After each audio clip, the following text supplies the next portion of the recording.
The ABLE Act was originally made by Senator Robert Casey Jr. to help individuals with disabilities and their families save for the future. Before the ABLE Act was passed, those with disabilities did not have the same opportunity to save for their future unless they sacrificed the ability to receive support from programs like Social Security, disability insurance, or Medicaid. The ABLE Act helped create a tax-free savings account for people with disabilities in order to save for expenses from transportation to higher education. As of December 3, 2014, the ABLE Act passed the House. This is the process a bill has to go through to become a law.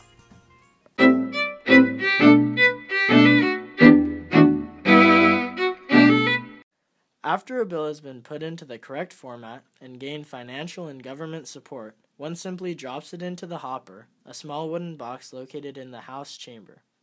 Once the bill has been dropped off, the House clerk collects all the bills in the hopper and gives them a unique legislative number.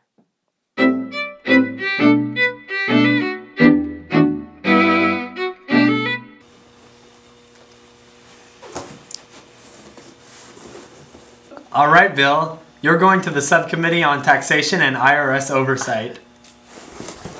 Come here, come here, come here, come here, come here, Bill. Come here, let's go. I would like to thank the subcommittee for allowing me the opportunity to present my bill, H.R. 647, and Senator Michael Enzi for being here as the ranking officer in the subcommittee. My bill would help those who have disabilities save for opportunities such as college in the future that require more money. As it stands, people who have these disabilities, in the tax code, they're stripped of the ability to save for such expenses. This bill would allow them the opportunity to save for bigger expenses that might come down the road. Thank you for hearing my proposed bill, and I hope you take into deep consideration the good effects that it might have on our nation.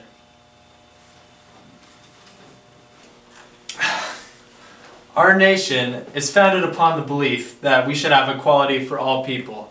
Now this here bill, this will allow people who have disabilities to go out and have the same opportunities that normal people have. Now, it's unfair that some people are just not able to do something because they have disabilities, because history has shown that these types of people can also flourish if they have the support of their families and of their communities.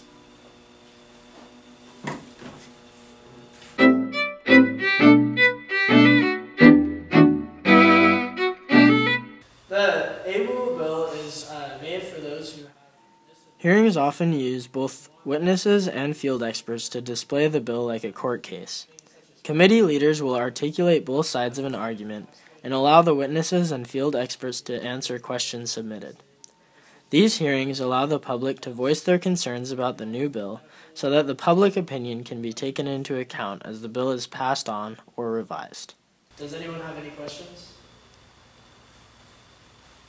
Will my son be able to account under this bill even though he is under the age of 18? Yes, he will be able to, because since he is under 18, he will be able to use the account of his guardian, and that will cover him. My brother developed disabilities at age 28. Will he be covered under this bill? Unfortunately, due to the exclusionary clause of the ABLE bill, the exclusionary clause prohibits people from ages over 26 from getting coverage under the bill, simply because we want to protect against fraudulent claims. So unfortunately, your brother would not be covered under this bill.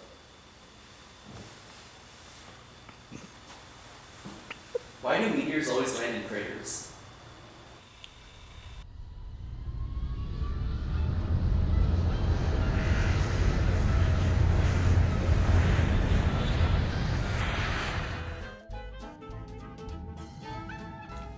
Another way officials can gain knowledge of the opinion of regions is through a junket, or government-funded trip. These trips allow congressmen to understand the dynamics of a region, from domestic to foreign.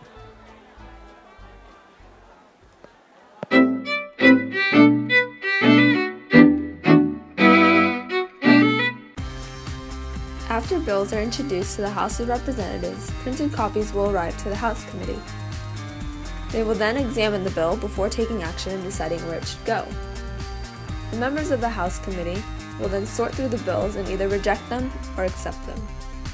If a committee does not act on the bill, it is the equivalent of killing it. Oftentimes, the House will reject several bills before it reaches one that it likes. But once it finds a bill that is interesting, and once the House Committee carefully examines it, it will take it into consideration before taking further action.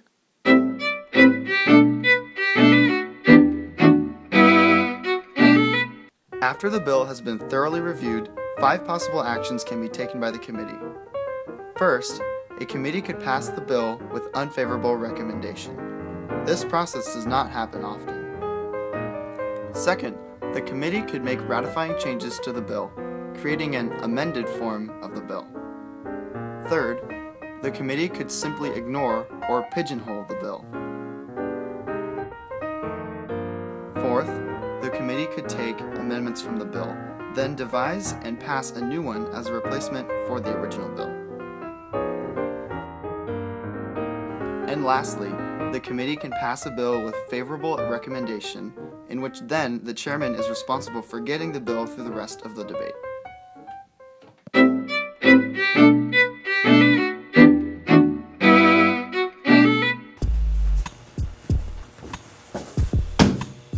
Hey babe, you want to go out on a date or something? No, but I can set you up with my friend.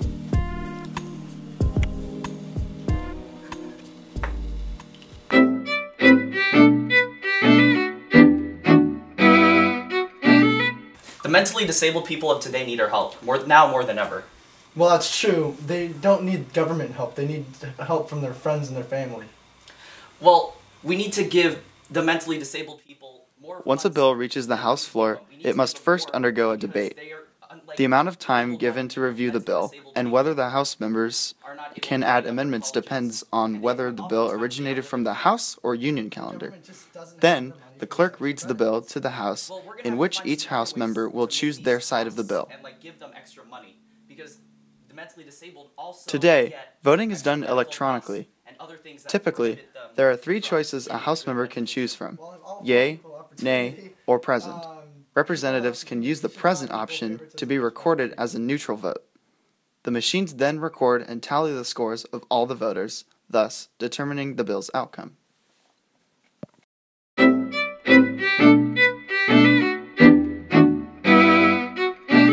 Hi, I'm HR 647, and I give benefits to the mentally disabled. You should totally vote in favor of me.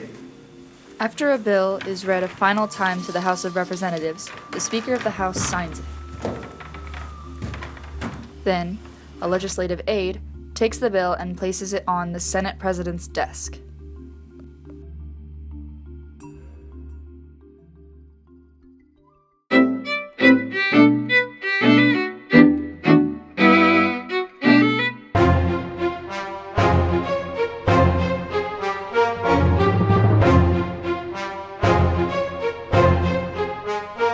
After a bill passes the House, it becomes an act. The page boy will then carry the bill over to the Senate. Once the bill is in the Senate, it will then be amended. Here come your amendments! After it is amended, it will then move forward to the President. I'm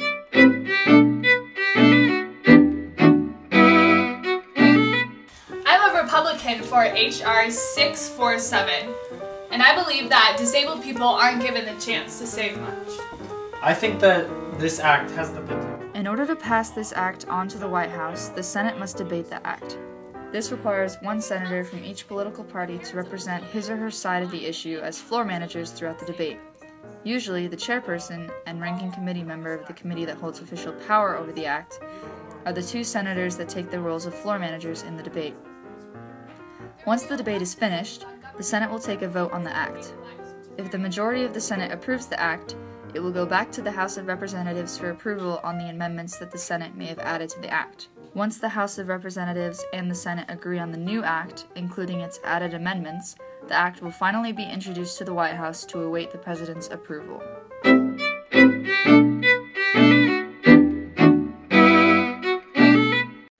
After receiving an act, the President has 10 days in which he can do one of 4 things.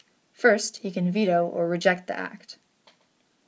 Second, he can pocket veto it by refusing to take action which kills the legislation.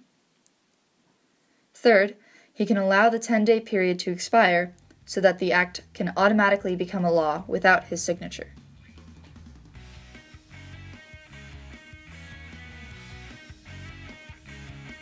And lastly, if he agrees with the act, he can sign it, at which point the act officially becomes a law.